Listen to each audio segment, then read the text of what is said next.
Welcome everybody to Bases and Brews episode 17 with Ben and Brandon.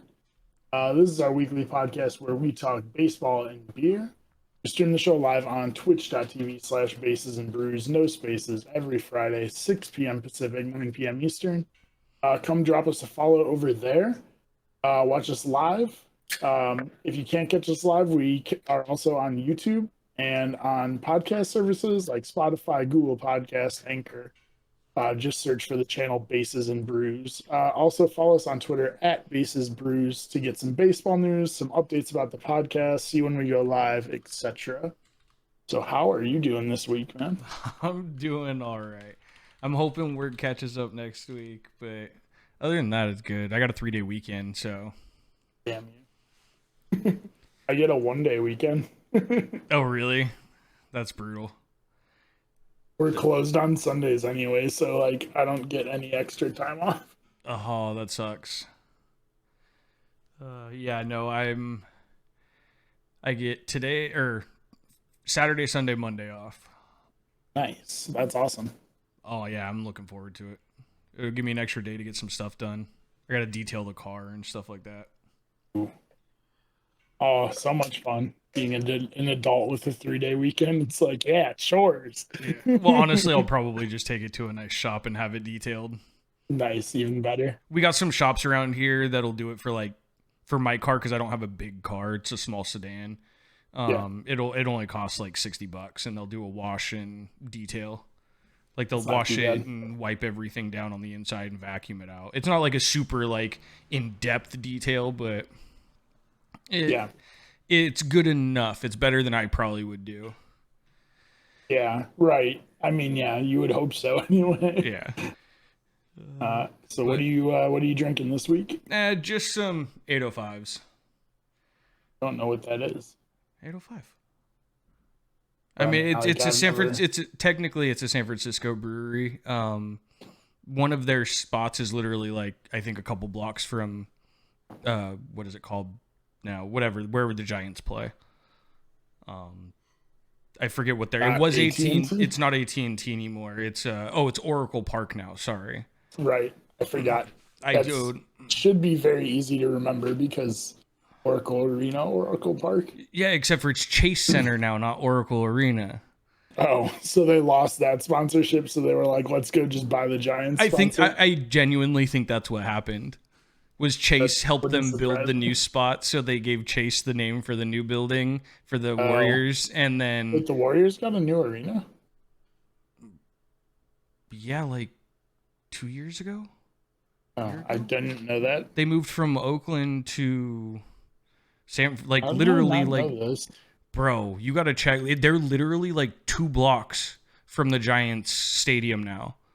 So those late October games when the Giants are inevitably in the playoffs are gonna be brutal when the Warriors are playing because the traffic is gonna be nuts. That's how the Cavs and Indians were when, like the year the Cavs won the championship. Like the Cavs and Indians stadiums are literally like touching. Oh, they're in like the same park. So it was like the A's and Raiders and the Warriors were before. They were literally on the same platform. They shared a same parking lot. Okay. Like the buildings were maybe 200 yards apart. Yeah, the Indians are even closer than that to the Cavs. It's literally like a little like sidewalk where you can walk between the two. Yeah, it was a little more than that, but yeah, they were like within walking distance of each other. They shared a parking lot. Nice. But these are like, I want to say like 2-3 blocks apart, right on like the waterfront. Like, oh dude, it's going to be hell when that happens. Nice. Yeah. But, nice. I believe this is the same. It's the same brewery I had last week. Tups Brewery, which is in McKinney, Texas, which is, I guess, north of Dallas. I don't know. But this is called a Juice Pack Double Dry Hopped Pale Ale. But that can is actually really cool, but I don't think I probably would ever actually buy that because it does not sound good to me. I have not tried it yet. I have only sipped the foam off the top, so we'll see. I'm not, but we've talked about this before. I'm not a fan of super hoppy beers, and that sounds like it would be really hoppy. I'm going to be honest. I thought it would be. This isn't really hoppy at all. Like it's more juice flavored. It sounds like it would be really hoppy, just the description on it. Yeah, the double hopped. Well, okay, it does say pale ale, not India pale ale. So I guess American pale ales are not as bitter, but anyway, I mostly bought it because I liked the one I got from them last week, and I was like, this can is fucking cool as hell. That can is really sick. I dig it. I know my camera won't focus on it, but I'll get it a little closer anyway. But yeah, it's like paint splashes and stuff. It's pretty sweet. But yeah.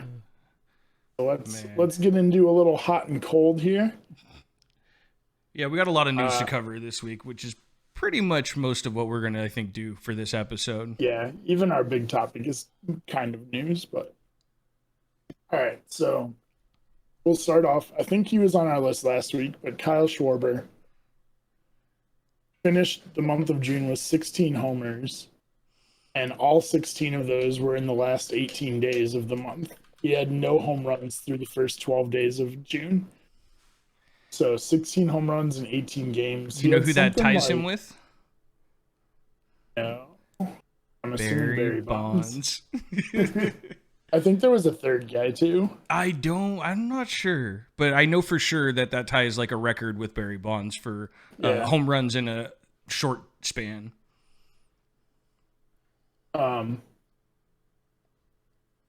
Apparently, Kyle Schwarber, I just saw this when I was trying to look that up.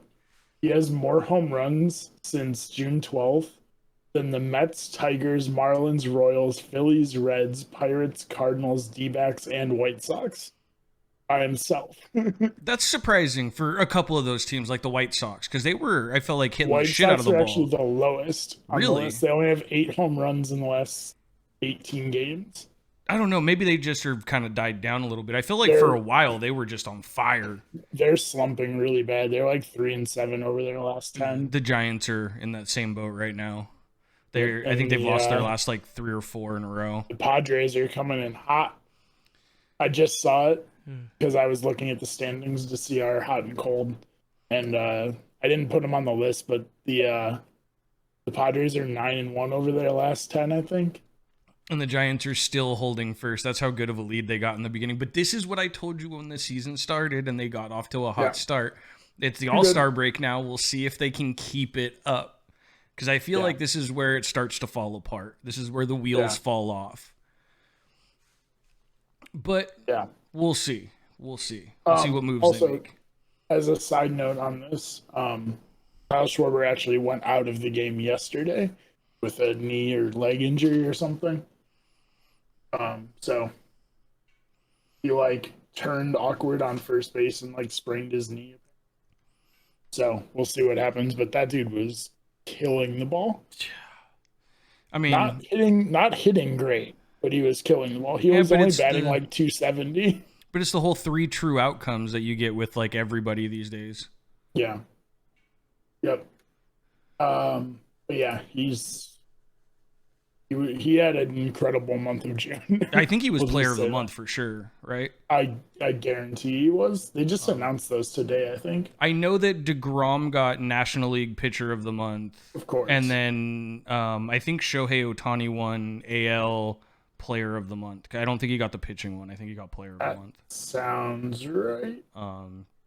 But anyway, another guy that's on fire. Well, kind of not really. Like, he had his worst start of the year, giving up 3 runs, but he struck out 14. So, I mean, like, is that really a bad start? And his ERA is still... I love his ERA at a .69. I think he should just do whatever he can to keep it at that all year.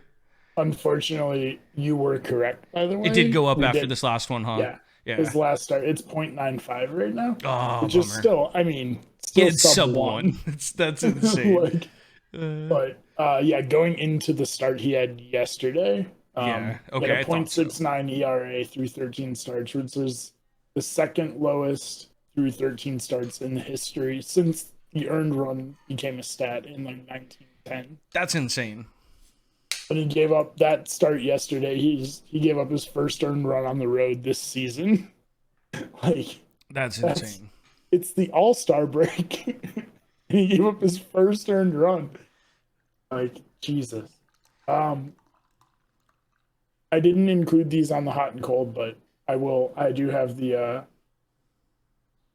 players of the month and the pitchers of the month. It is DeGrom, and then the A's left-handed pitcher Sean Manaea. Oh, okay.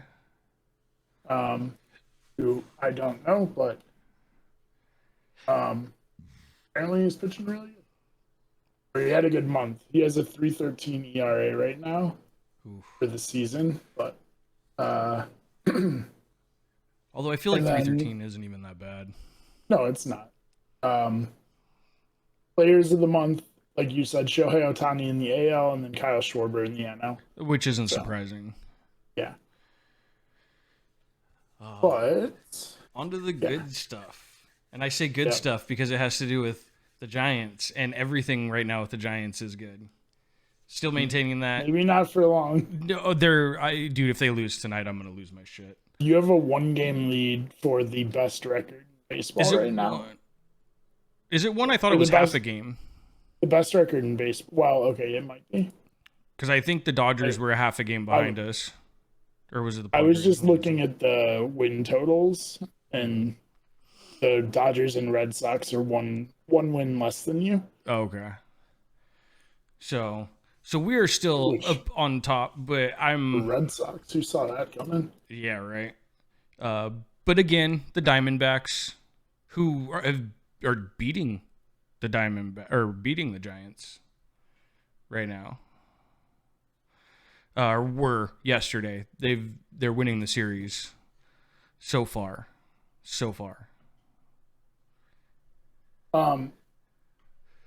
Yeah, they won. They beat the Giants yesterday. You said, right? Yeah, they beat them. I think it was like 5-3, something like that. That sounds right. But yeah. So for the moment, for I want to say the third week in a row, the Giants hold that number one. At the very least, 2 win total. Most wins in baseball.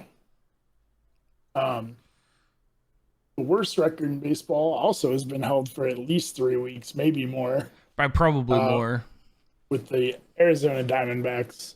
I mean, I'm pretty sure they are the worst team in baseball by like 5 games right now. Pretty much it was 20. Go ahead. What? They have 22 total wins. 22 for the season. At the All-Star break, 22 and like 60 something.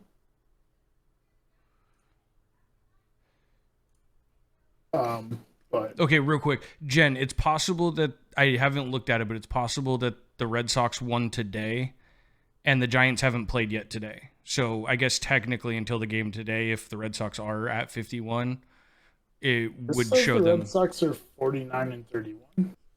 Oh, look at that. Bad stats. I mean, I'm looking at the official Major League Baseball standings. It says they're 49 and 31. Okay, yeah. So then the Giants would still be just barely up. I mean, go to... Okay, no. Apparently those are behind. Okay, hold on. Like I said, check Baseball Reference. Check Baseball Reference. I bet you they won today. Yes. So as of today, the Red Sox have a better record than the Giants. Because the Giants haven't played today. The game starts in 20 minutes. But the Giants still have the best winning percentage in baseball. That's right. Bow down. 0.003%. Bow down to that godly 0.003%. Yeah, it's... So the Giants are playing the Astros. No, the Indians are losing to the Astros. But the Giants are playing Arizona at 6:40 tonight, which is, like I said, in 20 minutes. Yeah. Yeah. All right, on to the next one. All right, so the Royals also just struggling hard. Yeah, I don't know if you remember the beginning of the year, the Royals in the AL Central exploded. They had like a 6-game lead in the AL Central after like April. Like they were killing I it. feel like I remember that. They were like, I'm pretty sure they had the best record in baseball after April. And now they are 33-47 and 14 games out of first place. Bro, 14 games is almost a season over type deal. Yeah. Yeah. Like that's crazy. It's really bad. Or I'm sorry, they're 15. That was out of the wild card. They're 14. Oh. 15 games out. Yeah. But even 14 out of the wild, yeah, they're right. not. Yeah. Unless something miraculously happens, but I don't know. I'm trying to think of who's on the Royals that would give me hope that they could turn it around, and I can't think of anybody off the top of my head. I mean, Salvador Perez is really good as a catcher. They have Carlos Santana. Like, they have a couple of good players, but like nobody expected them to be good, but it was just such a turnaround from the beginning of the year that it's kind of crazy. Yeah, I get where you're coming from. And 2-8 in their last 10 is absolutely terrible. Yeah, they're struggling a bit. Not as bad as the Diamondbacks, but they're struggling. Because the standings I found were apparently not updated, they're actually 1-9 in their last 10 now. Ooh. So even worse. That's brutal. But yeah, to close out our hot and cold, we're gonna go another cold. The New York Yankees, who are like imploding right now. Like literally imploding. And it all stemmed from one blown save. Yeah.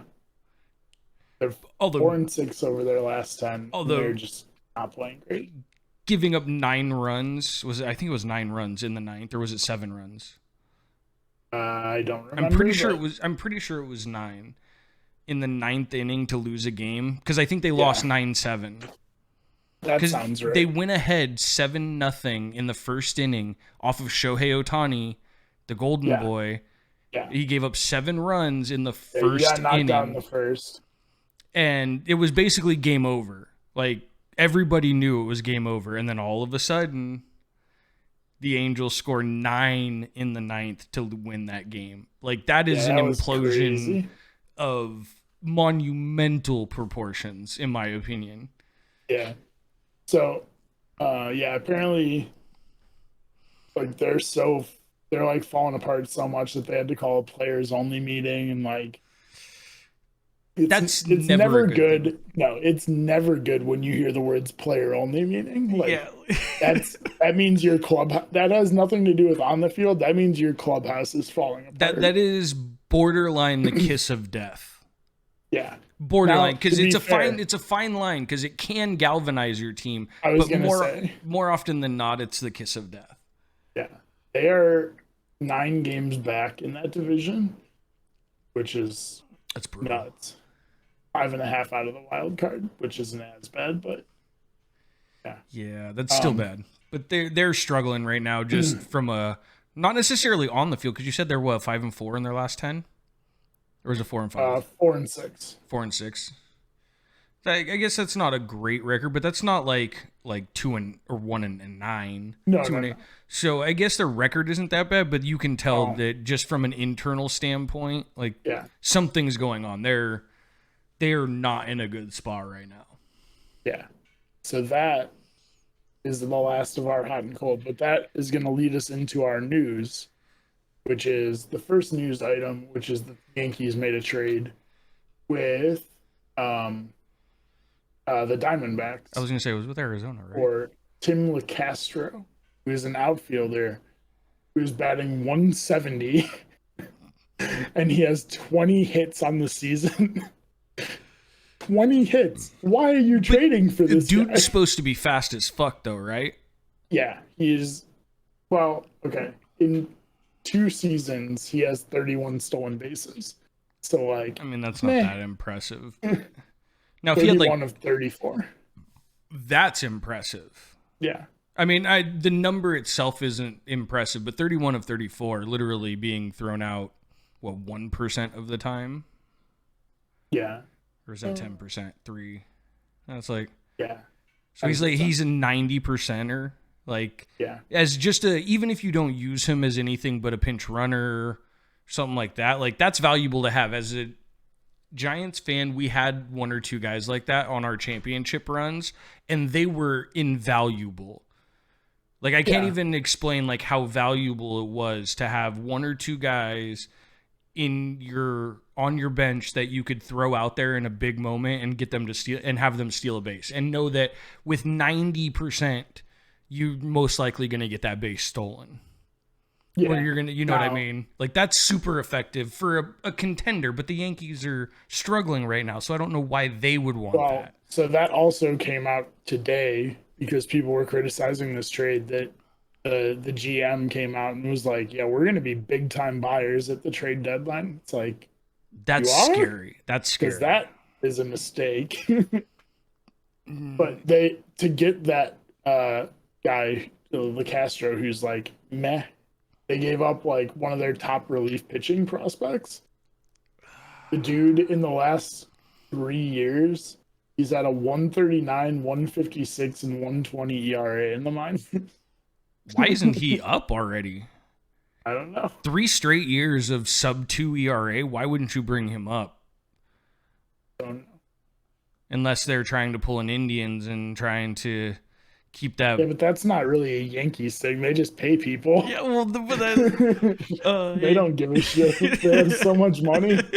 But like, I don't. If someone's pitching that well in the minor leagues, unless it was like low division, or is that in AAA? Staten Island, I think, is their AAA. Yeah, because if that's in AAA, then why? I don't understand why he's not up already. That's low A. Wait, okay, so if it's low A, that makes a little bit more sense. I mean, you still don't want to give up a good relief prospect. Short season A. Okay, so that's going to be low A because the short season is usually the lowest division, which is like single A, double A. He got up to I forgot. That was not including last year because minor league didn't play last year. That's true. But 2 years ago, he did make it to single A. But okay, all right, so that makes more sense because he's 25 and he's just getting into single A. So I guess as a pitcher, that's not as big of a deal as it is for a hitter. Like, I don't know. It's weird. Either way, I don't understand what a non-contender is doing, adding like an auxiliary piece, somebody who isn't like an everyday guy.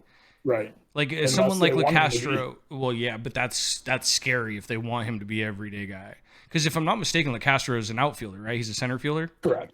Yeah. Which they just traded Talkman to the Giants at the beginning of the season, because they didn't think he was going to be a good center fielder, and he's been a borderline platoon outfielder for the Giants, and he's been killing it for his role. I mean, like, he's not like an all-star or anything, but for what he's been doing, like, I'm sure he'd be better than LeCastro. I mean, and the only thing I can think is that they have they see something and they're misusing him in Arizona. We can get more out of him or something. I don't know. Yeah, you never know with stuff like that. But I don't know. It just seems like a weird move to me for a team that's not in contention. It's a very weird one. And we're not going to talk a ton about, I mean, I guess we talked a little about it, but we are going to do a full episode about the trade deadline rumors in 3 weeks. 3 weeks. Yeah. And then the 4 weeks from today is the trade deadline. And we're going to have a show on that day. So we're going to be like right after the trade deadline ends, pretty much. We're going to be live. So we're going to talk about all the trades that have happened. So we'll if anything happens over the coming weeks, we'll mention it, but we'll go more into depth with any big trades on those days. So, all right. So enough of the Yankees talk, because fuck the Yankees. Yeah. Fuck the Yankees. This podcast is in firm belief and strong team cohesion with fuck the Yankees. Yes. I'm in on that. So fuck the Yankees. Let's on to the next one. We did get our first person ejected. I said last week that I didn't think anybody would get suspended for this whole sticky substance thing, and within a week, it was like the next day. It was like 2 days later. Come on, give me a little. I think it was like Sunday or Monday. Yeah. But the first player did get popped. It was Hector Santiago from Seattle. From my understanding, though, it wasn't a sticky substance. It was like he had like messed with an eyelid on it or something, so he could scratch the ball. Which I don't know. Maybe what I read originally was wrong. But he did get his 10-game paid suspension. Fucking garbage. One thing we forgot to mention when we talked about the suspension stuff is that roster spot is not allowed to be filled for 10 days. I actually didn't know that. So that's a big deal. So he's suspended for 10 days and he gets paid, but the team loses that roster spot. See, that seems really dumb. You're basically punishing the team more than the player. Which, I mean, I guess it's to make the teams, like, to keep the teams more on top of it. Like, hey, you're going to be penalized more than he is, so you better make sure they're not doing it. But that was a very small caveat that's actually kind of huge that we forgot to talk about when we talked about it 2 weeks ago. Yeah, I did not know that. So. But they lose that roster spot for the next 10 days. Well, now it's like, I think it's like 6 days now. He technically did the appeal get, like, did that happen? I didn't see if anything's happened with the appeal. Which means that the suspension's delayed, which is always fucking stupid. It's so dumb. I hate baseball suspensions. I do too. I don't know what's going on with the appeal, to be completely honest. Yeah, I was just trying to look, and it seems like it's still in appeal. Like, they haven't made a decision, but I feel like they'll want to make an example. I would be surprised if they accept his appeal and lower the suspension. Yeah, I'm kind of with you on that one. I was reading about it. They did. It was a sticky substance on like the palm of his glove. Oh, okay. I thought originally they had thought it was like he had messed with, one of the eyelids where like the seams come out so that he could scratch the ball up and get a little bit better grip. Right. Which actually would make a little bit more sense to me, but yeah. Like I said, I never was a pitcher. So to me, a dirty, wet, slippery ball was never an issue. If it was slippery, then every once in a while you had a bad throw, but whatever. It didn't happen very often. Yeah. But yeah, so we'll see what happens. I would be very surprised if they lower his suspension or, accept his appeal. With how much they're trying to crack down on this right now, like, it would be a very weird look if they, now, again, because it's baseball, it wouldn't surprise me, but it would be a really weird look if they went crazy cracking down on this and then they were like, yeah, we'll make it 3 games. It's like, wait, what? Yeah, I don't see that happening. He's going to end up having to serve it, and they're going to lose that spot for 10 days, and it'll not be an issue. I genuinely don't really see, like, and Hector Santiago, it's not a name I'm familiar with. If I'm not mistaken, he hasn't necessarily been pitching lights out this year, or else I feel like I would have heard about him by now. Yeah. So it's not like which makes sense. They didn't go after a big name. This guy, so I just had it up. He's like a AAA. Yeah, he started the season in AAA and got called up because someone got hurt. So, like, he's not like a, big name pitcher or anything. Which makes sense that he's someone who would get popped, in my opinion. You always get the low-hanging fruit when you don't want to make yourself look stupid.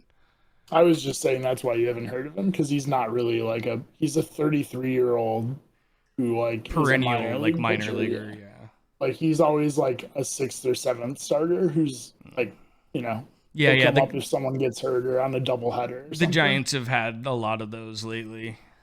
Yeah. The Indians' entire starting pitching rotation is all 6 pitchers. You just bring them up for a game, send them back down. And our pitching staff is still better than like 80% of baseball. Oh, that's sad. The Indians pitching scouting department is so freaking good. But that's my point, though. Like, imagine bringing up a whole, like, a roster of just studs that could throw. You're winning games. If you win games, then you get more attendance. You get more attendance. You get more money. You get more money to spend. You slowly bring yourself out of that small market. Yeah. I mean, look, that's why I don't feel bad for small market teams. Like, the A's have been a small market team for like 30 years. Fuck that. You had the opportunity. You just were too cheap to capitalize on it. From an ownership group standpoint. No, yeah. The fact of the matter is, the only times the Indians have had good attendance for full seasons are when the Browns got moved to Baltimore. That's literally the only time the Indians have had good attendance. Even the World Series year, like what was it, 2 or 3 years ago? 2016. Okay, well, it's a little farther than I thought, but yeah. But are you telling me attendance was shitty that year? I mean, like August, September, October, it was good, but like the first half of the year, it was okay. But to be honest, as a fan, did you expect them to go to the World Series?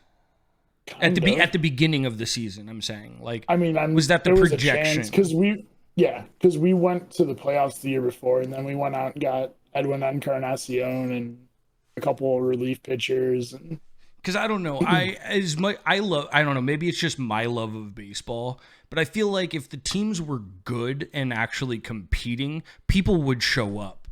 And I think you'd be surprised, but maybe that's just my kind of naivety with being in a bigger market where when my team is doing well, our stadium is sold out. I think the Giants had like a 4-year stretch where they sold out every single game of the year.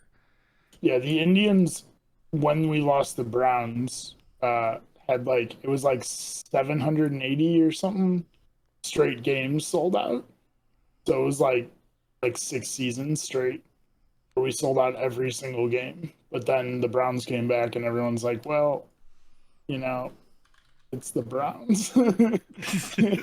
We could go to an Indians game or we could save our money and go to Browns games. So I guess Cleveland will always be a football town. I guess that's fair.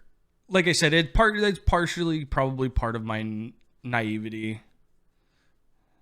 I mean, it's also like I listen to sports talk radio, or I did a lot when I lived in Cleveland, and they would try to do a segment on the Indians, and people would go on their Twitter and be like, nobody cares about the Indians, talk about Browns. And it's the beginning of the off season. There is no Browns news. Okay, that's rough. That's rough. Yeah, it's bad. But anyway. Okay, so anyway, the home run race has been real fun to watch this year. It feels like there's a new person on top every couple days. Although Ohtani has kind of stretched his lead a little bit at this point. He's got a 2 home run lead right now. Yeah, I was gonna say it's 27 to 20. No, he has 20. He only has 1 now because apparently Vlad hit another one tonight. Vlad's a monster. He other than home runs, he's leading all of baseball in pretty much everything offensively. He has the 3rd best batting average. I thought he was number 1 at 344. He's 338. Nick Castellanos is 346, and Michael Brantley is 342. Okay, so he was number 1. I think maybe he's maybe it was a couple days ago. I was looking at the stats. Games. Yeah, maybe a couple rough games. But so the home run race, basically it's Ohtani, Guerrero Jr., Tatis Jr., and now Kyle Schwarber, I guess. Even though almost all his are in the last 2.5 weeks. He has 25 home runs, and 15 of those have come in the last 18 days. Oh, that's brutal. Yeah. Or no, 16. I'm sorry. But it's been fun. I can't remember. And Acuna's up there too. Yeah. I can't remember an exciting home run race like this though in a long time. It's been a while. That's why I put it in here because I keep getting updates on my phone nightly. It's Ohtani hit another home run and takes the lead, and then it's Vlad hits 2 in a game and takes the lead back, and it's this is fun. And I don't know. Maybe I haven't looked at the numbers, but maybe this is unprecedented. Maybe this is something special, or maybe they're just emphasizing it more in like the national news and like on the different baseball stuff to emphasize it, especially because like Shohei is a pitcher and he's leading home runs. Yeah. Like, I don't know if that has something to do with it, but it might. It's definitely fun to keep track and like look at like see who's where. I think the other fun part of it is if you look at these guys, Ohtani, Guerrero, Tatis, and Acuna are all like 25 or younger. So like that's fun too. It's a like potential Schwarber's future up there, league. but Schwarber's older and like he just had a good month. I don't expect him to stay up there, but especially if he's hurt. But yeah, that's actually a fair. But actually, I don't know how old is Shohei Ohtani. He's 26. Yeah, I was gonna say I think he's 26, 27. Yeah, but I mean Guerrero's 23. That sounds right. Maybe 24. 22. Oh no, ooh, he's younger than I thought. Tatis is 22. Acuna is 23. Like these guys are all so young and they're just breaking right now. Why can't it's the so Giants fun have to a young home run hitter? watch. I mean, the Giants aren't struggling to hit home runs. I think they're like top 3 in the league right now, or top 5. But like, man, it would just be fun to have someone that like must see TV. You know what I mean? Like the Giants, like they're tied for the best record or whatever, however you want to put them right now.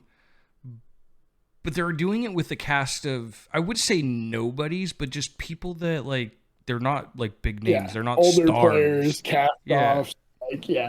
Like, which is fun, but it's not as exciting in some ways. Yeah.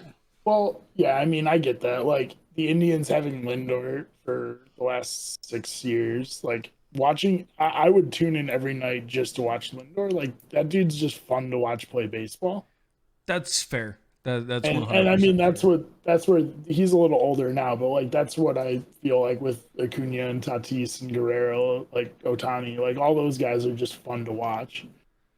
but yeah, so the home run race has been great. I've been super enjoying it. Yeah, it's just cool, and not only are these guys all young and hitting a bunch, but like when they hit a home run, like they hit a home run. Oh yeah, they're like 460, 115 off the bat, and like 450, 460. Like they crush the ball. The home run derby this year is going to be a lot of fun. The home run derby, we'll get into it more next week, but the home run derby has some weird freaking names in it. It's good. I think the home run derby this year is going to be a lot of fun. We'll see, but I don't know. But yeah. I'm gonna grab another beer. I'm gonna let you talk about this next one. All right, so yeah, we're gonna go from that to a few more serious stories here. So Tyler Skaggs is a former pitcher for the Angels. He passed away of an overdose 2018, I believe. Let me see, 2019. So 2 years ago. And apparently there was a guy who worked for the Angels who was buying drugs for players and like supplying them. They fired the guy like immediately after, like as soon as they found out about it. But the family is suing the Angels in 2 separate lawsuits. The wife is suing the Angels in the city where he died, which I believe was Houston. And then the family's suing them in LA, which is also weird. Like his parents are suing him in LA. And then, but yeah, so he OD'd on fentanyl, alcohol, and oxy 2 years ago. And yeah, so they're basically blaming the Angels for his OD. I mean, if the guy supplying him with his drugs was someone who worked for the team, as much as I hate to say it, they are kind of culpable for that. Agreed. Whether people think it's right or not, like if it's someone who is affiliated with the team, then the team takes the fall. That's kind of how it works. Understood. But the team also fired him, pressed charges on that guy, and that guy is in jail, like in a federal prison. But still, so like, I mean, I understand that that's still the team hired that guy, but it's not like this guy gave the well, okay. It's not like this guy got him hooked on the drugs. Like this guy was just a gopher, basically. No, and I get that. And I don't necessarily think that it's right, but unfortunately I think they're responsible. Yes. I think that the family will win, and I think the Angels will probably just settle, but it's a weird thing to happen. Like it's just a really strange story to happen like 2 years later, and like after the guy who's culpable for it is already in prison. And I don't know. It's a weird thing. Like I don't think they're doing it for money or anything. Like the dude was a professional. He was a really good professional pitcher. Yeah. Like I'm sure they made money. Well, no, they just filed the suit like this week. Yeah, no, this is a new one. This isn't off the old one. This is a brand new thing. Yeah. Yeah, I don't know. Like I said, I think that he worked for them. Unfortunately, they have to kind of take that blame. So hopefully they can settle it quickly and it doesn't have to go to any actual litigation. But it was a bad look for the Angels too, because they basically came out and they were like, I'll read the exact quote. Quote, "The lawsuits are entirely without merit and the allegations are baseless and irresponsible. The Angels organization strongly disagrees with the claims made by the Skaggs family, and we will vigorously defend these lawsuits in court." End quote. Like, it's not a great look when, like, the guy that supplied the drugs was on the team, so it's not without any merit. It's like... Yeah, I was going to say, that's a team trying to save face and doing a really bad job of it. Yeah, but there's better ways they could have handled that. They could have just said, yes, he worked for us. I don't think that we're solely responsible, and I think that should have been about it. And they should have just settled out of court. Go, what do you want? As long as it's not unreasonable, like let's. I'm not into. I don't know all the details. I haven't read a bunch of stuff about this. I just read 1 or 2 articles, but I'm not positive that they offered them an out of court settlement. I think that they wanted. So what the family said was that they wanted to get to the bottom of his death and have like a full-on investigation more than like making money. I mean, he OD'd, and the guy that was working for the place is already in jail. I'm just telling you what they said. Yeah, that I think is a little sketchy of a reason. If I remember correctly, when this happened, the family said that as every family is going to, the family said that he didn't do drugs and like this isn't him, and there's something else happening, and like I don't know. So basically they think there was foul play. Yeah, they think but why would a team kill off like one of their best assets at the time? I don't think the team would, but they sued the team to have an investigation. I don't know. It's a weird. The whole thing's weird, and it doesn't make sense to me. But, yeah. Yes, agreed. That's basically that's short or long and short of it. Yeah, but I mean, like, if the Angels were negligent in letting this guy be around players, like, okay, but he's in jail. He's like, that's already gone through its process. Yeah. So if you don't want money and you want an investigation, that investigation's already happened. They deemed who it was. They figured, you know what I mean? Yeah. Like, he no longer works for the club. It's not like it's now if they had kept the guy and said like, no, it wasn't his fault, and they want like a deeper investigation, that seems to make a little bit more sense. But yeah, I don't know. It seems a little weird. This seems a little reaching I hope they get the answers that they're looking for. Again, and I hope think they'll the win the Angels can lawsuit because they have a case basically. Well, yeah, the Angels fault, were negligent in letting it happen, but at the same time, like as a big organization, you can't always micromanage everybody. Yeah. So it's unfortunate for the Angels, but I'm with you. I think they're going to win that, depending on how it's worded. Yeah. Yeah. I mean, I wouldn't be I would say I wouldn't be surprised if it gets settled before the court date, but if they want an investigation, maybe it won't. I don't know. Yeah. But on more investigation news, Trevor Bauer has been put on administrative leave because I think it was 2 days ago. Maybe it was yesterday, but I think it was 2 days ago. The allegations of, we'll just say, extracurricular misconduct happened, just because I know this is going up on YouTube and I don't want to go too into it. But Trevor Bauer is being investigated for assault on a female. And he is going to be put on administrative leave. I think it's for 7 days. I think it'll probably get stretched longer if they're going to wait for any kind of investigation to happen. He's allowed to appeal that, and within 24 hours.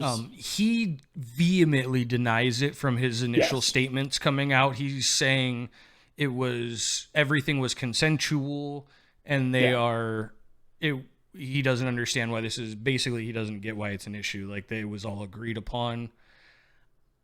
I don't really know. He's kind of a weird dude, so it wouldn't surprise me if he was kind of into that kind of thing. But at the same time, like, you're a professional athlete, you got to protect yourself. Yeah, because of what you just said is why this seems like, I don't know. It's always like, I can't say he didn't do it. I can't say he did. Like, just wait for the investigation. Yeah. But like, he seems like a smart guy, so it seems really dumb that he'd do this. But at the same time, I know a lot of smart guys that have gotten caught for doing just that. Wrong. It's one of those, like, with the way culture is today, as soon as this comes out, you're guilty. Yeah. Until, like, it's the opposite. It's guilty until proven innocent. I'm not saying he's guilty, but I'm also not saying he's innocent. Like, I think you should believe what is being said until you can kind of semi put things together. Yeah. We'll see what happens. I don't like this. This is a bad look for the Dodgers. We were just talking about the bad look for the Angels. This is now another bad look, like, in the same week too. LA is just getting dumped on right now by lawsuits. And I mean, I don't know how much this looks bad on the Dodgers as opposed to just Bauer, but I mean, they just paid him a fortune to come. Yeah, but and I don't know. I mean, I would kind of agree with you. I get that it's not as much as like the Tyler Skaggs is for the Angels, right? But like, this isn't the. I don't even know if the Dodgers have even said anything. I haven't publicly seen any direct quotes from them. Like, baseball made a statement, Bauer made a statement, but I didn't see anything from the Dodgers. Yeah, so it just sucks because we were literally like praising him like a couple weeks ago about how he's like one of the funnest players to watch in baseball right now. I'm hoping that this is all false and he's just getting baited by someone to try and get some money and some clout.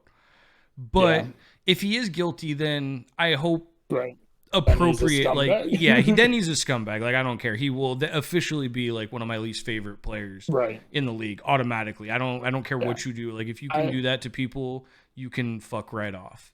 Yeah, totally agree.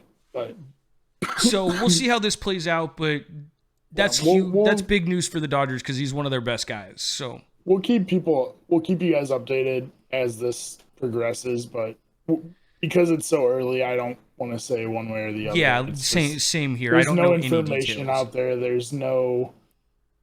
There's nothing to go on yet. So at this point, it's a he said, she said, and I don't do that. Yeah, exactly. So one more kind of negative news here. Okay, I guess it's positive news, I guess. So, um, for the Mets former GM Jared Porter, he got hired in December of last year and then fired in January for sexual harassment charges. Um, it's it, scumbag. Like, this was proven true. Like, everything was, proven to be the case. And so now he is officially suspended from baseball. He's not allowed to have any interaction with any baseball team or anything through this season and next season. So so I don't know, was his just the harassment or was his actual like assault? no, his was harass. So he was sending like pictures to girls that worked in the front office and stuff. Okay, not that I agree with that, but I'm okay. Okay, I just wanted to see because I think It's if obviously someone, not as bad as assault, but yeah, it's still it's not good, but I agree. I was gonna just say though, like 2 years or a year isn't I agree. like that's That bad. seemed really short to me. Yeah, but if it's and I'm not saying that harassment is in any way Now, good. I just like I'm okay with maybe I think it probably should have been like a 2-year ban because I know it's only like a year. It's this year Well, and was it? But it wasn't from the beginning of the year, was it? Well, I think he was already like after he got fired, he was like not allowed to contact teams. Okay, In, so 2-year like ban. pending an investigation. So it's basically like a 2-year ban, a 1.5 year ban with like retroactive to the beginning of the year. Like it's 2 years. Yeah, I Because mean, he was I'm suspended for this year. I'm okay with the 2-year ban because like people, we have to have some kind of compassion for people to like have a way to change, right? Like you got to be able to like go, okay, yeah, I was an idiot. That was a scumbag thing to do. Like I'm gonna try and do better. I'm gonna do better. You know what I mean? If we instantly just ostracize everybody that does anything that we deem not cool, then we're gonna have a lot of people just banned for life from baseball. To be honest, depending on who holds the ban hammer. I mean, the fact of this is too, like, yes, he's banned through 2022, but like the odds any team's gonna hire him anytime after that, shortly after that, are low. No. Like he's not gonna get a job right when he comes back. Like, oh yeah, no. I don't think this dude was some like phenomenal GM anyway. I've never even heard of him, it wouldn't surprise me if he. Yeah, it's not like it's like Billy Bean, like one of the most known. Right. You know what I mean? Yeah. I'm glad he got a couple year suspension and it wasn't like a permanent like ban. But at the same time, like you just said, I can't see another team wanting to. It's way too much in today's society. That's way too much bad press to deal with. Right? Yeah, like you hired maybe him. In a few years after his suspension, like I think it would have to be minimum 5 years before people like kind of forget about it. Or and hire even him then, as like an assistant GM or something. And even then, it's going to get brought back. That's going to follow him for the rest of his professional career, like period. 100%. Like, and it should in a way. But yeah. All right, let's get into a little bit happier news. Okay, well, hold on. Let's do the one other bad news before we do the good one. No, it's not really. But even this isn't bad news. Okay, I'm gonna switch this over so I can show. Okay. Oh, wrong one. Okay, there we go. All right, everybody. Let's have a moment of silence for these all-star jerseys. Like, what even is this? Click on the jersey. Hold on, let's see if I bring that thing up. This is terrible. Yeah. This is terrible. This is awful. Whoever designed this, I heard whoever designed this needed to be fired, and I was like, it can't be that bad. I looked at him. Whoever designed this needs to be fired. The jerseys are terrible. The hats are dope.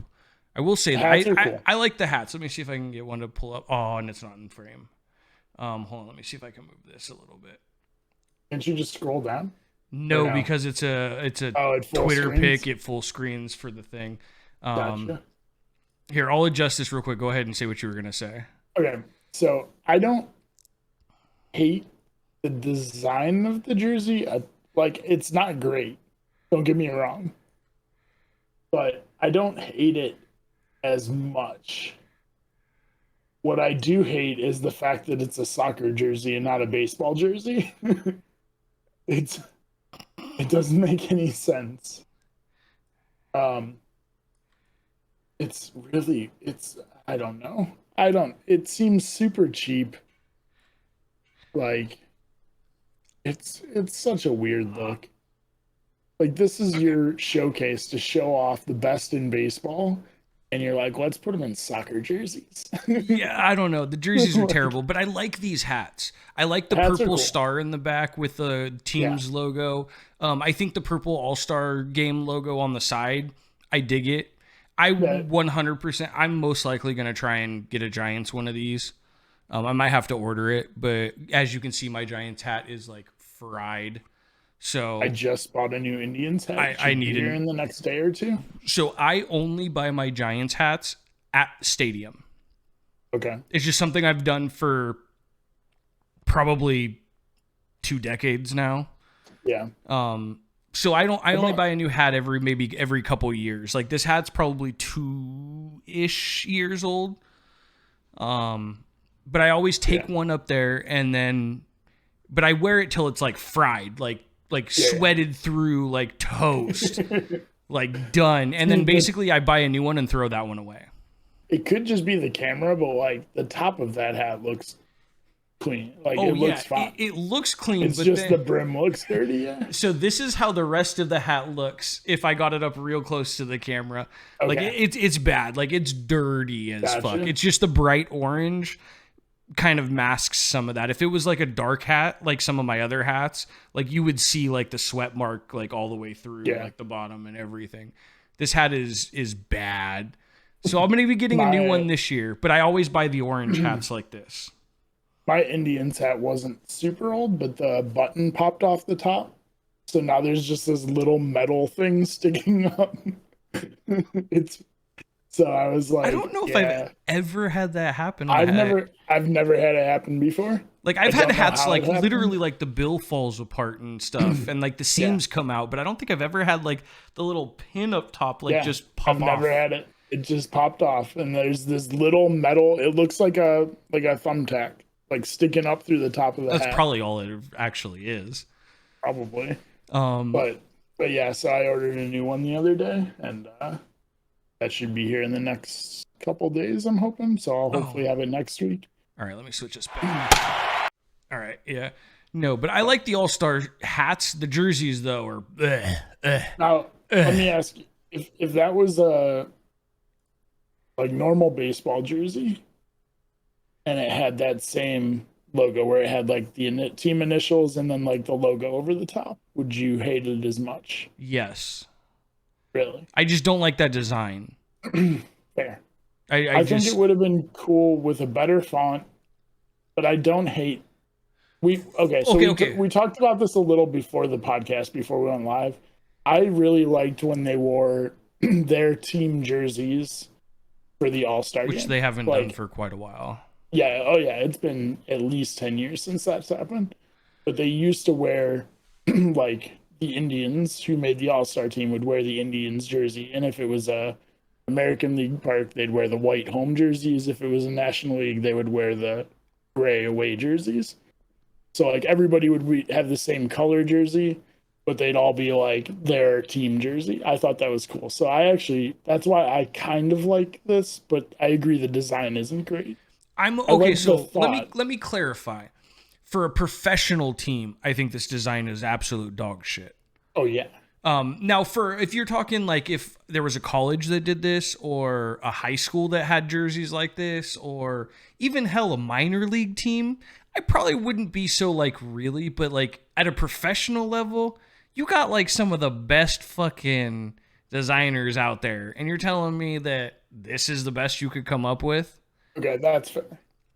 Like so I don't necessarily hate the design if it's not on a professional team. Let me backtrack a little. I like the idea of the design. I don't like the way they did it. Like I like the idea of having the team your team name and your team logo on the jersey, but have like a set color for everybody. But you're right. I don't like the way that it's just like vertical down one side and then the whole rest of the jersey's just blank. Yeah, I just don't dig it. And the fact that it's only like a 2-button like jersey, yeah, it's not like a full. It's literally a soccer jersey. Yeah, like that's what soccer jerseys are. I just don't like it. I don't like it. It's a weird look. I don't like it, but it's not. It could have been done so much better. Yeah, well, my thing is it couldn't be done a whole lot worse, but it definitely could have been done better. Yes. But, all right, so one last... We're going to end on a good one. Yeah, last news article here. Trey Turner of the Nationals hit for his third career cycle. That ties the Major League record for most cycles in a career. And he did it on his 28th birthday, which means he's still got quite a bit of baseball left. Wouldn't surprise me if he gets another one, sets the MLB record. Yeah. But then again, like Trey Turner's really good. Cycle is like one of the most rare things in all of baseball. Yeah. It's like perfect game and then cycle. Yeah, like, I'd say that. Actually, I would probably put the cycle above a perfect game. I'm just talking specifically rarity. Like, I feel like cycles happen way more often than perfect games. You're probably right on that one. Like, if you look at the numbers, you're probably right on that. I will look at the numbers. Because I feel like those are pretty close as far as, like, rarity. Like, you don't hear of someone hitting for the cycle very often. Like, I would bet that's less than an average of one a year. Yeah. Which wouldn't surprise me. Oh. Yeah. Okay. So there's been 331 cycles in baseball history. So it's not as rare. There's been what, like 27 or something like that perfect games? Yeah. So it's not as rare, but it's pretty damn close though. Like, yeah, it seems like a lot, but wow, holy crap. In 2019, there was 7 cycles. That's honestly surprising to me. I feel like you don't hear about them much. I got actually a really funny cycle story. Hit for one. This year? Shohei Ohtani hit first. No, in 2019. This is the only one this year. There was 0 last year, and this is the only one this year. I actually have a really funny, like, it was kind of funny. The Giants had a guy that was coming up, and he was in the minor leagues, and me and a good friend of mine who was a huge, like, baseball guy, we coached together, we coached high school together, like, we're big guy, like, baseball guys. One of the first people I actually thought about doing a podcast with, but when I was ever talking about this, but there was a guy that the Giants had in the minor leagues, his name was Freddie Lewis, and he was all about this guy. All about him. And I'm like, he looks okay, but I didn't see anything special. Nothing crazy. And if I'm not mistaken, his first major league game he played, he hit for the cycle for the Giants. And my buddy was like, see, I told you this guy is going to be a stud. Like, just like basically telling me I don't know shit. And 10 years later, Freddie Lewis was basically a flash in the pan. Like, right.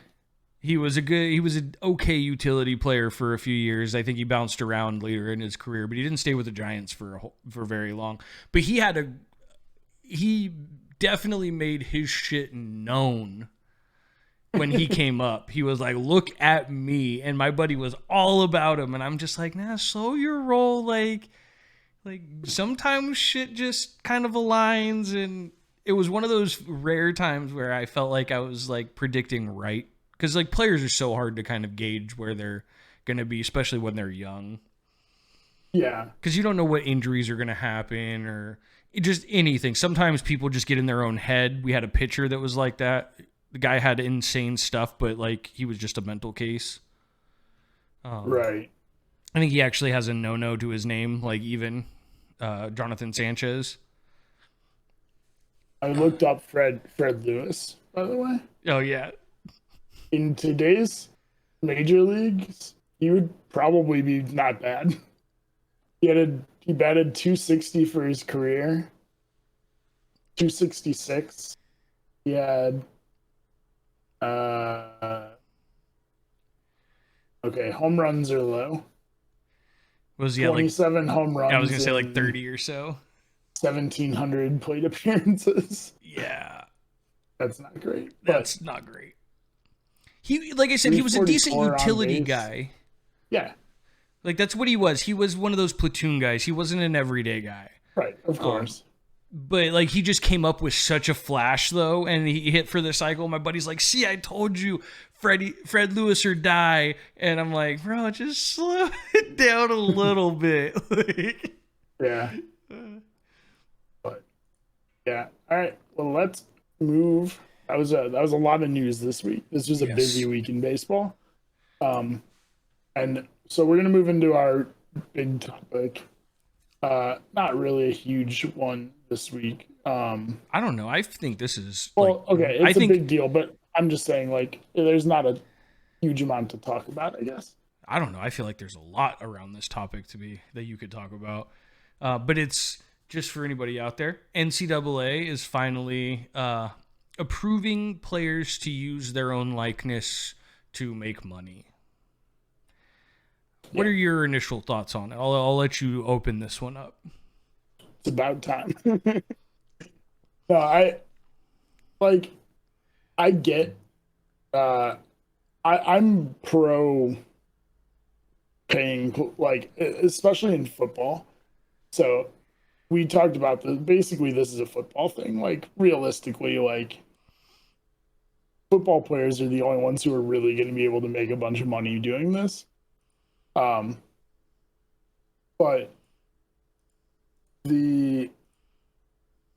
I understand why colleges don't want to pay players, but not letting players make money off of themselves is made no sense to me ever. Like, it was literally against NCAA rules for a college athlete to have a Twitch channel.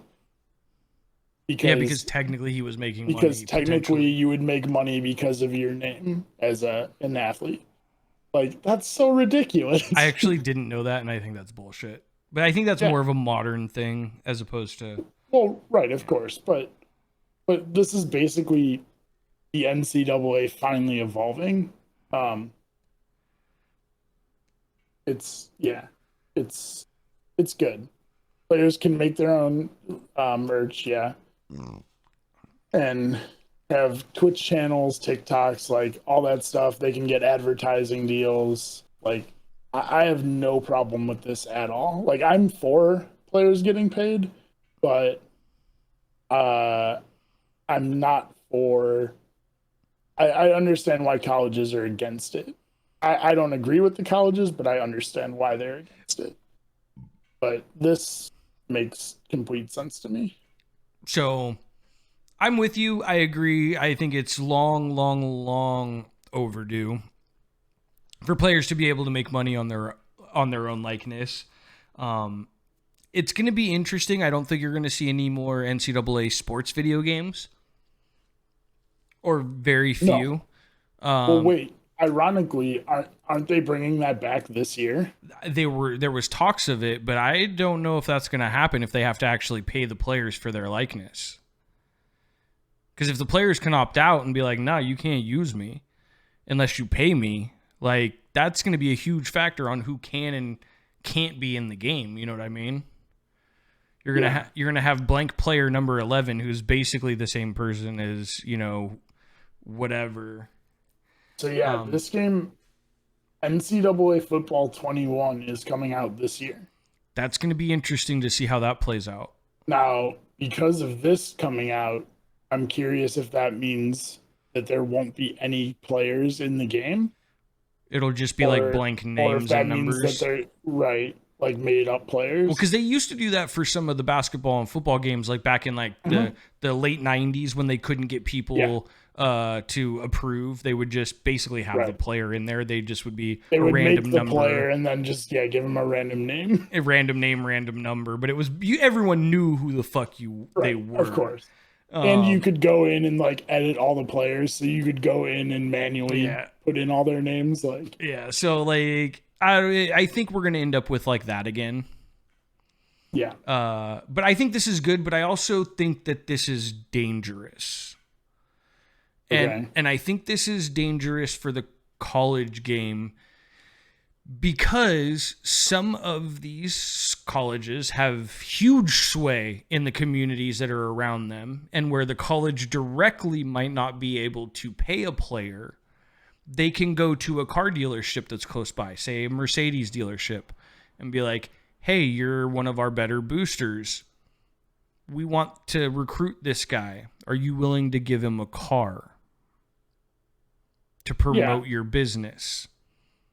You know what I mean? So they're essentially, the colleges are paying them through their connections. Because, I mean, a lot of these places with these big boosters, like the Alabamas of the world, and you know what I mean? I mean, they're obviously not the only one. It's just the first big school that comes to mind. I'm an Ohio State fan, so like, yes. Yeah, Ohio State's another one, like, these schools are going to have a decided advantage over top prospects because they can essentially offer potential prospects more money.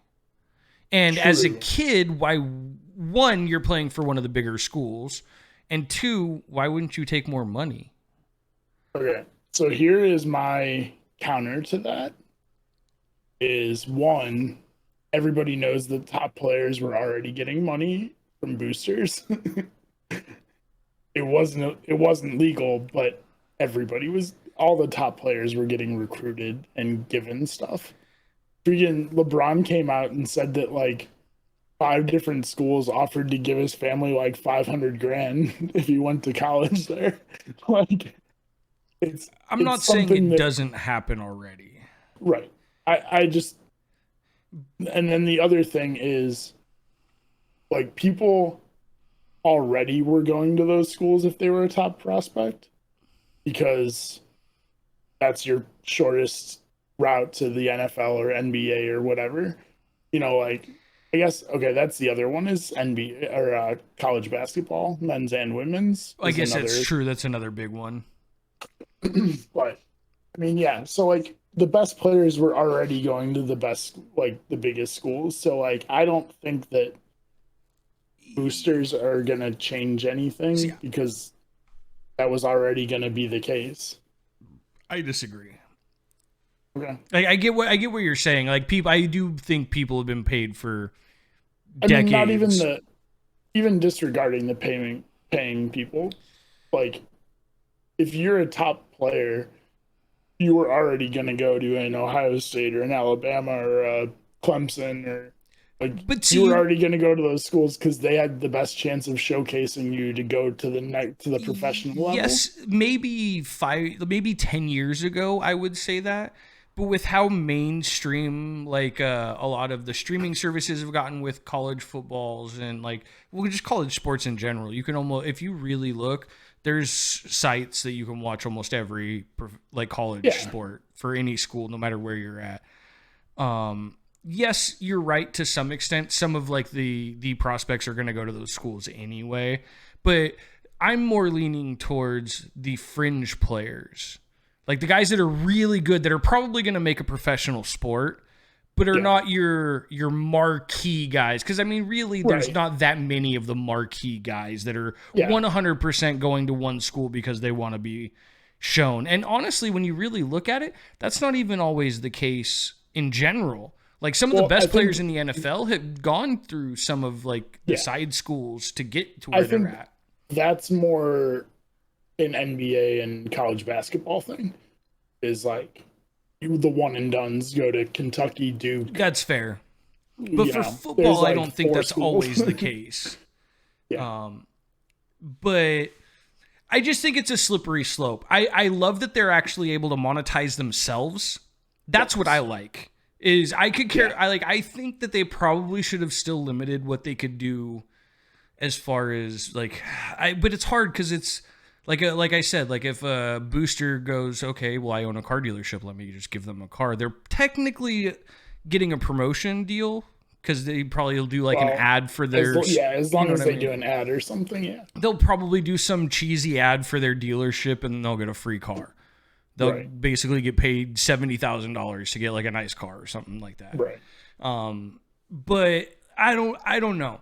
I just think it can be dangerous, and we'll see where this goes. I hope it all goes well, because I think the college players forever have needed a way to make money outside of especially when you talk about football for college. College football makes billions with a B of dollars a year. Oh yeah, it's one of the biggest businesses in the United States, and so the fact that the players getting do all the risk and making none of the money. Well, it's why it always makes me laugh. If I was a football coach, I would want to coach college ball, not professional ball.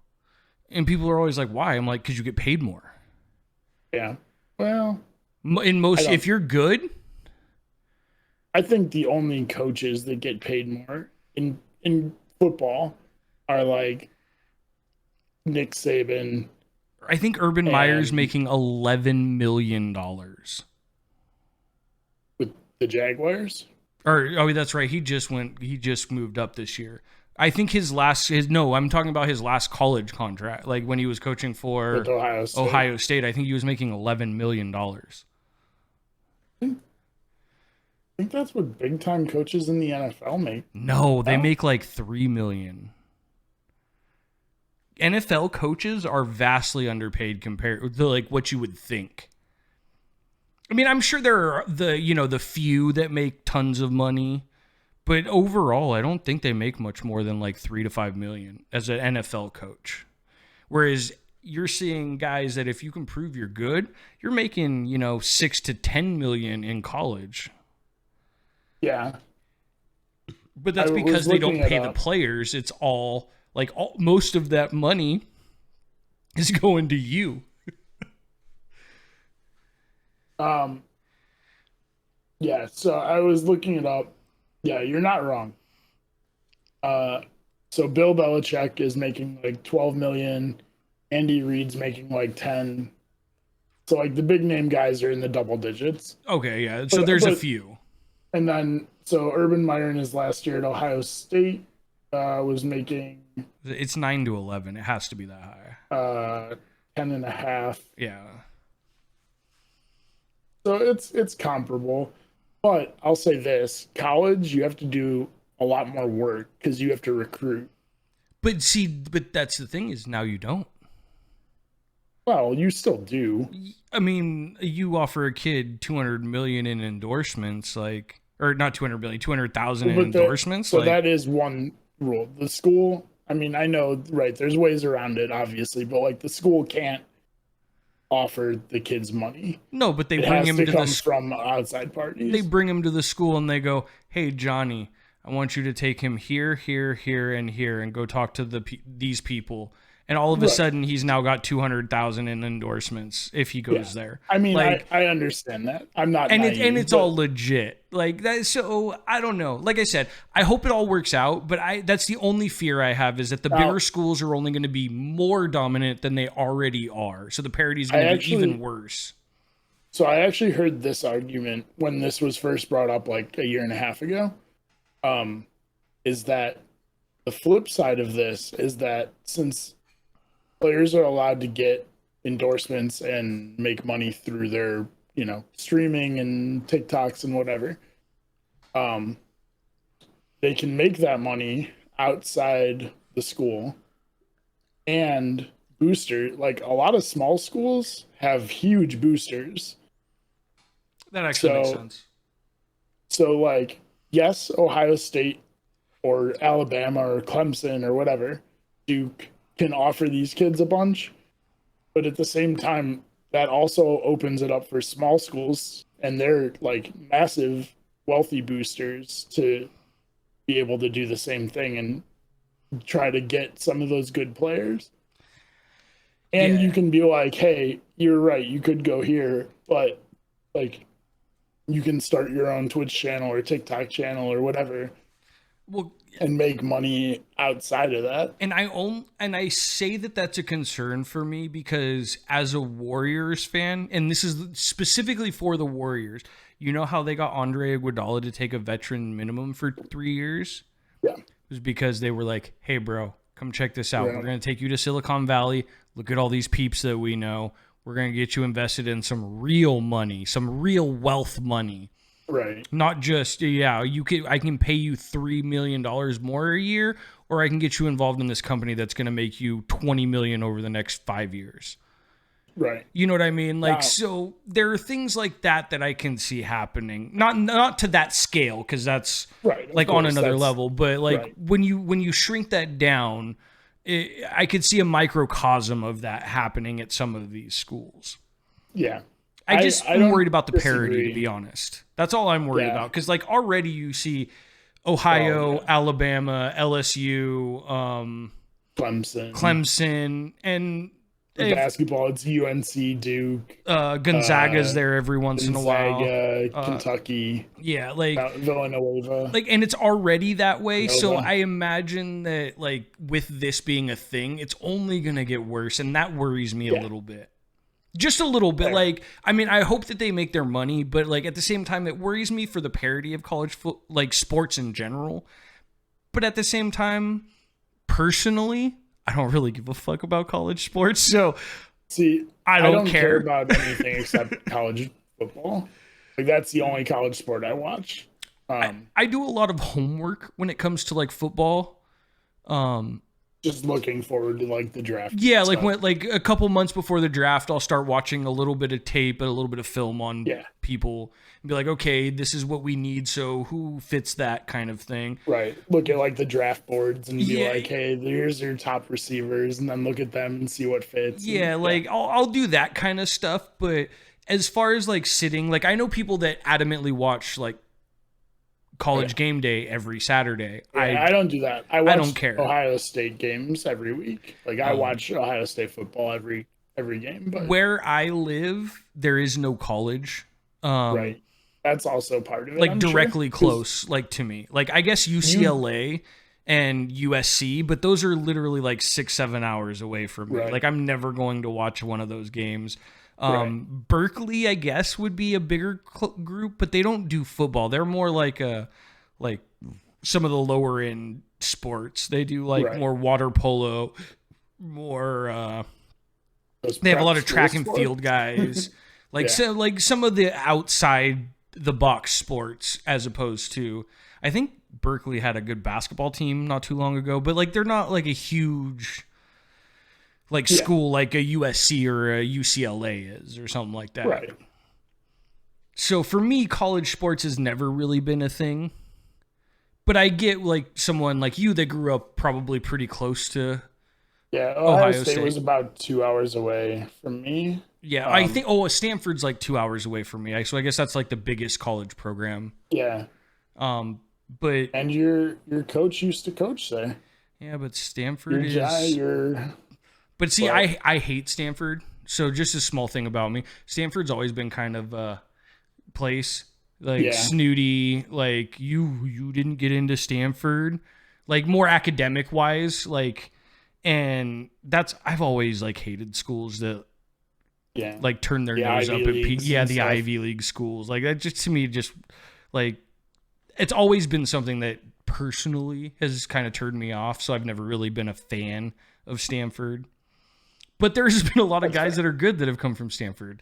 Like our the Niners' former coach was a Stanford coach. Andrew Luck played at Stanford. Or no. It was oh God, what's his name? Christian McCaffrey's from Stanford, right? I think so, but quarterback wise, fuck. Oh, what's his name? Because I don't think it was Maybe it was Stafford? No.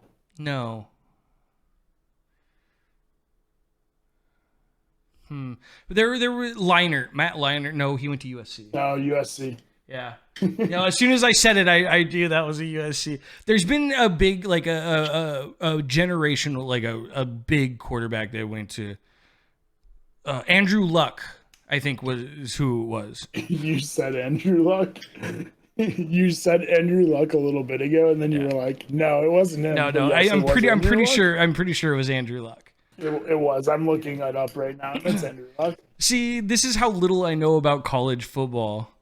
Like, I don't care where these guys go. I just want to see them play at the professional level. Yeah, I mean, I still 100% prefer NFL and NBA over college, but I love college football. And again, part of that is that I grew up an Ohio State fan. I live close. They're a really good team every year. So I have that. So for me, the reason I don't enjoy college sports as much is because if I'm going to sit and watch something that I'm not involved in, I want to watch the best people do it. Right. And college that's why I hate college basketball, because college basketball is so boring. It can be. It's just 3-pointers, and it can be. It can be exciting, but it can be very boring too. But that's kind of how I feel about football. It's like, oh, he blew a coverage. That's why that guy got a 70-yard touchdown. Like, that's the only reason that guy even scored, was because that DB missed his assignment. You know what I mean? Like, to me, that like it almost drives me more nuts than I'm like, oh, look at that crazy play. I'm like, well, he shouldn't have even had that play. Yeah. Now that's not always the case, but it's one of those. I like watching the best do what they do, and you don't get that at a collegiate level. And it's not their fault. I'm not saying like they should be right, but like, I mean, it's just the best players from college. Yeah, like, it just kind of is what it is. 80% of college players don't make the professional sport they're in. Like, probably more than 80%, honestly. I would say it's probably 10% of college players actually play professionally for the sport that they played in college. Yeah. So, and I don't think that's necessarily an understatement. I think that's probably pretty accurate. I would say about 10% get drafted. And actually, I agree. But yeah. Okay. Okay, go ahead. Finish. Sorry. It's good that, I mean, just to wrap up, like, it's good that college athletes have a way to make some sort of income. Oh, we're not done yet. Okay. Well, no, just because, like, as a college athlete, you don't have time to do anything else. Like, you have no way to make money. So, like, when you hear about kids who, like, sold gear for money, or, like, you know, charge people to sign an autograph or something like that, it's like, I kind of get that, because, like, you're so broke as a college kid. Like, it's hard. Like, if I was them, I'd do the same thing. And a ton of, like, everyone's like, oh yeah, well, they get their school paid for. And it's like, some of them, not a lot. Most of them. But, like, there's still a lot of guys who don't get full ride scholarships. Like, it's, especially depending on the school, obviously, but, and which sport it is. But yeah, that's very true. So on that vein, since we're talking about this, do you think that the NCAA should reinstate Reggie Bush's records and give him his Heisman Trophy back? Because his trophy was taken because, like you said, he was selling jerseys. Yeah. I don't know. It's hard to say, because, like, he broke the rules then. Like, just because you make something not illegal now doesn't mean it wasn't illegal then. Personally, I didn't have a problem when he did it, so I don't really care. But come on, you can't be on the fence. Come on, yes or no? Do you think he should get his stuff back? Yeah, sure. I'm honestly, I'm with you. I think they should reinstate it. People are arguing that he won't, because the NCAA will have to then retroactively look at a whole bunch of other situations. And I'm like, good. They should. Like, if you're going to allow players to make money off their likeness now, how are you going to penalize people, like, 5-10 years ago? Yeah. And now Reggie, and part of this is because I think Reggie Bush didn't lose any of those things because of anything other than making money off the field on his likeness. Yeah. It wasn't like he did something on the field or he cheated or anything like that. Like, his records on the field are legit and he earned what he got. So to take it from him made no sense to me in the first place because they retroactively took it from him. They took it after he won it. Yeah. So why can't they, like a year after? So now why can't they go back and give it back to him since they already had went back and took it away from him after the fact? Yeah. I was hoping you were going to disagree with me, but I had a feeling you weren't going to agree. You weren't going to. I just don't care. Like, I totally understand why people wanted to make money, like, as a college kid. So, do you. I didn't have a problem with it then, so I don't really care now. Yeah, that's kind of how I felt. Like, I thought it was dumb that he lost it in the first place. Yeah, that they I understand why. Like, he did break. Well, yeah, rules, like, I mean, as much as I hate to say it, was a dumb rule. Yeah, well, it's kind of, we're going way off script here, way off script. But did you hear about the chick that just got? I was actually just gonna bring this up. That just got popped for smoking weed, and she's now she qualified for the Olympics.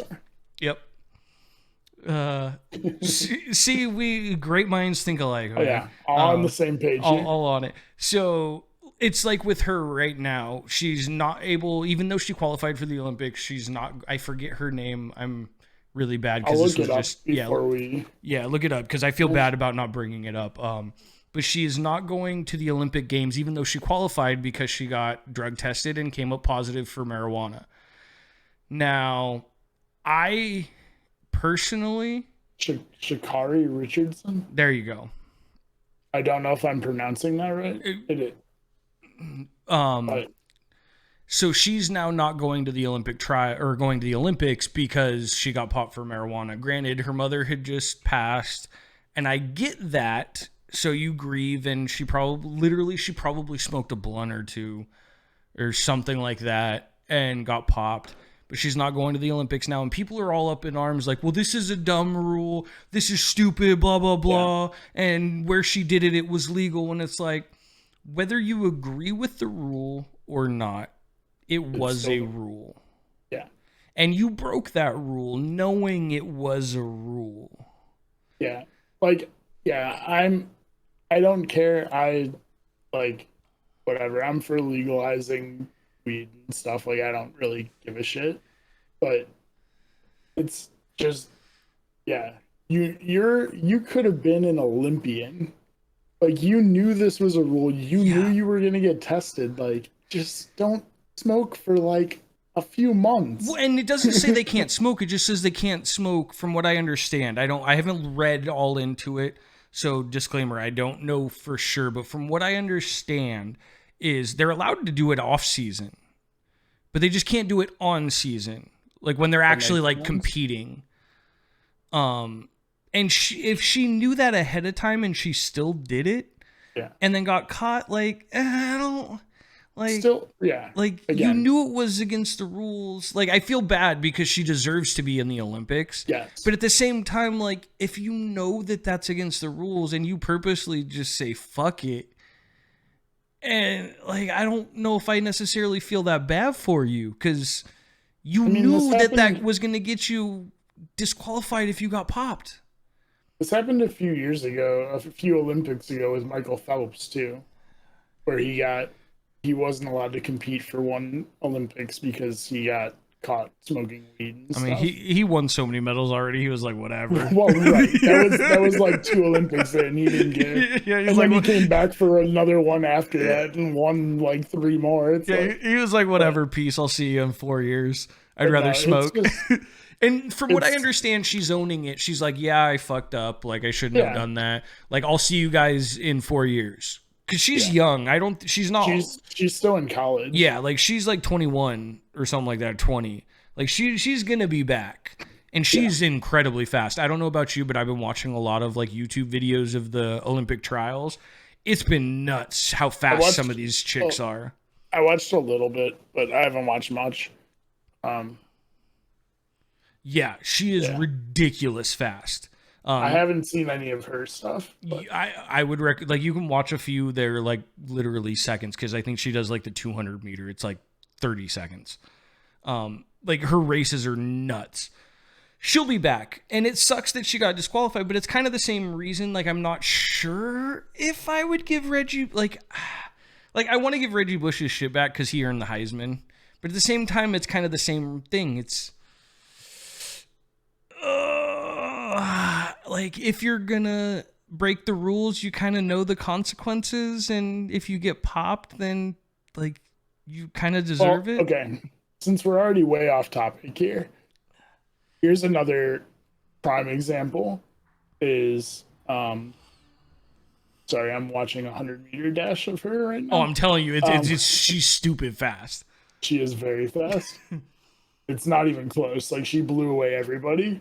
Like, that's what I'm saying. That's why everyone's so sad that she's not going to be going to the Olympics. What's his name? Usain Bolt fast, like, for females, yeah, for sure. Right. But Josh Gordon in the NFL, who started as a Brown, had an incredible couple of years, and then got popped for marijuana. He went to the Patriots, got popped for marijuana. He went to the Seahawks, got popped for This dude has been indefinitely suspended from the NFL like 6 times, and he just asked for reinstatement again. Reggie Williams. Well, okay, that was different though. Reggie Williams retired because he was like, I'd rather smoke weed than play football. That's what I mean. He got to the point where he was just like, fuck y'all, I'm gonna keep smoking. He left. He pulled a Barry Sanders. That dude left like in the prime of his career. Oh yeah, he could have had an insane career, but he was like, nah, I'd rather just blaze and be a Rasta. Like, dude, you guys legitimately moved to Jamaica. Yeah, and, like he just chills and smokes weed every day. Like, but no, like, Josh Gordon doesn't want to do that. He wants to play football, but like, just don't, like, I don't know. You know, you're going to get drug tested every week now. Like, what do you think's going to happen? I don't understand. I understand, like, I don't want to, like, I understand addictions, and like, people say weed's not addictive, but like, the high you get from it is like, it is, but it's not. I mean, I've smoked, like, I understand, like, but like, it's one of those things where like, weed's not addictive, but like, the feeling of it is, or can be. If you have a more addictive personality type like that, or if you're like dealing with depression or whatever, like, I understand, like, you know, all that, but like, man, if you want to play football this bad that you just stop asking for reinstatement, like, there's got to be something there that you can figure something out. Have a bodyguard with you literally day and night, like, do something. I don't know. Get the man that squirts water at your blunts when you slide them. He just sits there with the squirt gun. As soon as you light a blunt, he's just squirting it at you. There was some dude. It was probably like 10 years ago now, but some dude got signed by the Cowboys, and Jerry Jones literally assigned him a babysitter. I mean, day and night to go. He lived with him in his house. It's probably Zeke. He drew. No, it wasn't. It was before Zeke. But no, but like, if you know it's a rule, then you've kind of gotta, like, that's your fault if you get caught.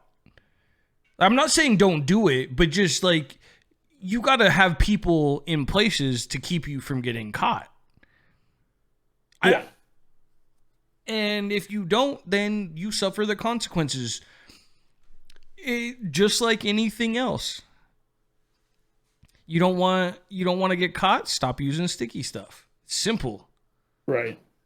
or use something that can't be detected. Well, yeah, but yeah, it's one of those things. It's like, man, I don't know, like with Josh Gordon or with what was her name, Sha'Carri Richardson. Like, this is your chance. Like, you don't have a ton of time to be an athlete. Well, especially an Olympian, because it only happens every 4 years. Right. Yeah. So, I mean, yeah, as an Olympian, like, you're only going to get at most 3 shots at this. I mean, there's like freak athletes who go. Well, yeah. When you're talking like track and field events and stuff, 3 is probably pretty much the limit, unless you're a freak. Yeah, there's some guy racing. He's like made the team for America. That's like in his 5th Olympics or something. He's like 38 or something. That's insane. But in track and field. But that's crazy. Yeah, I just like, this is your shot. Like, this is your big moment. This is what you've worked for your whole life, and like, just to ruin it with that one bad decision, it's rough. Yeah, I hate to see it, to be honest. Yeah, especially for something like that, because I guess she was in Washington and it's legal in Washington, so it's not even like she was breaking the law. No, but it just was against the rules for the Olympic Games, and right. I mean, if it's against the rules, it's against the rules. There was something when they first added, ironically, like everybody is going to be. I gotta hit the bathroom real quick. I'll be right back, but I'll be listening. But when they first added snowboarding to the Olympics, and like the first year it was in, like half the snowboarders weren't allowed to compete because they were all popped for smoking. It was just really funny.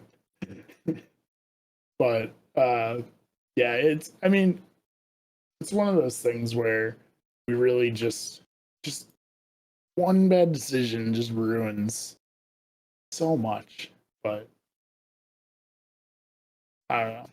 And like the other thing, specifically with the Olympic situation, oh yeah, that's gonna be really bad too.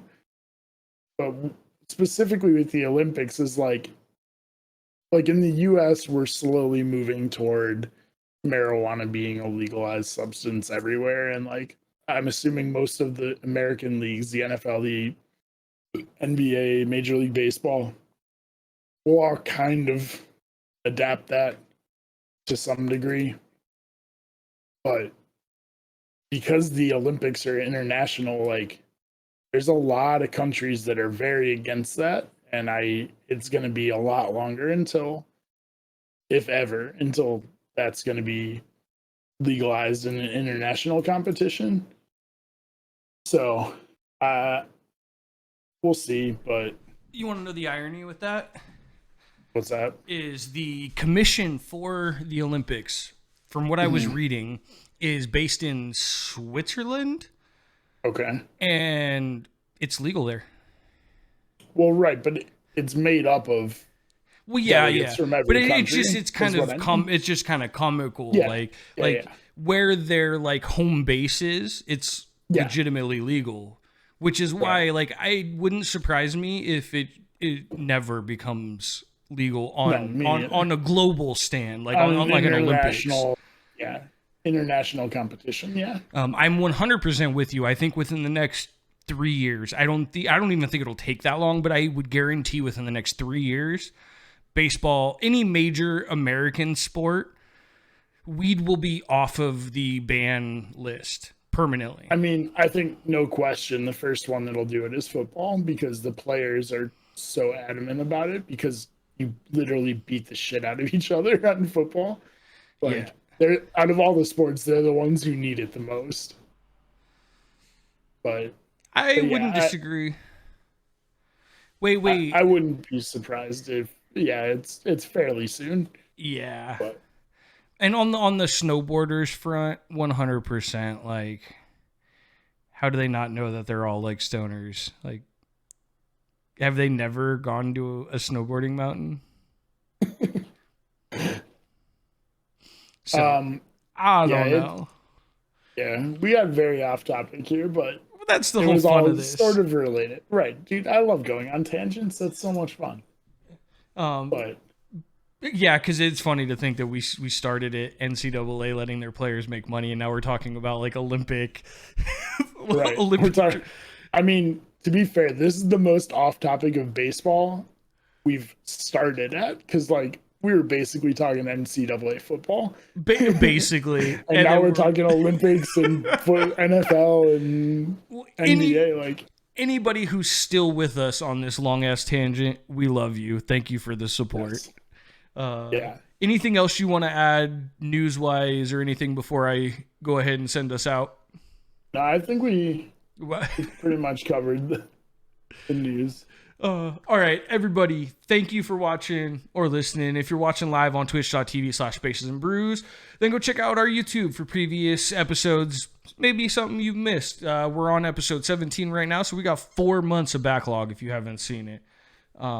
We are on YouTube and any podcast service, Spotify, Google Podcast. Still trying to get Apple Podcasts to work with us, but anything other than that, you're good. If you're listening on those sites and you want to come and kind of participate and see us live and kind of jump into the conversation, we do this every Friday, 6 p.m. Pacific, 9 p.m. Eastern on twitch.tv/Bases and Brews. It's where we do all of our recording. And thank you, everybody, for another episode of Bases and Brews. We will be back next week with our All-Star Game talk. So hope to see you then, and have a great weekend. Bye, everybody. Later.